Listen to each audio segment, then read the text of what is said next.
अस्सलाम वालेकुम। Sindh TV news में भलीकार रवाया इशफाक अहमद हेडलाइन सां ॾिठियूं ख़बरुनि जी शुरूआत अहम ख़बर सां कंदासीं त कलर कार वेझो ॼाणियुनि जी बस कल्टी थियण जे नतीजे में 14 ॼणा फौत ऐं 50 खां वधीक ॼाणी ज़ख़्मी थी पिया आहिनि।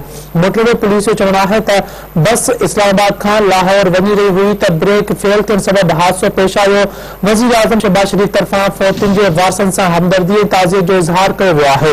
वज़ीर आज़म तरफ़ां ज़ख़्मियुनि खे बहितर तिबी सहूलियतूं फ़राहम करण जी हिदायत पिणु कई वई आहे। अव्हांखे अपडेट कयूं पिया अहम ख़बर जे हवाले सां। कलर कहार वेझो ॼाणियुनि जी बस कल्टी थियण जे नतीजे में 14 ॼणा फौत ऐं 50 खां वधीक ॼाणी ज़ख़्मी थी पिया आहिनि। मोटरवे पुलिस जो चवणु आहे त बस इस्लामाबाद खां लाहौर वञी रही हुई त ब्रेक फेल थियण सबबि हादसो पेश आयो आहे। वज़ीर आज़म शहबाज शरीफ तरफ़ां फौतुनि जे वारसनि सां हमदर्दी ऐं ताज़ियत जो इज़हार कयो वियो आहे। वज़ीर आज़म तरफ़ां ज़ख़्मियुनि खे तिबी सहूलियतूं फ़राहम करण जी हिदायत पिणु कई वई आहे। अहम ख़बर अव्हां सां शेयर कयूं पिया। कलर कहार वेझो ॼाणियुनि जी बस कल्टी थियण जे नतीजे में 14 ॼणा फौत ऐं 50 खां वधीक ॼाणी ज़ख़्मी थी पिया आहिनि।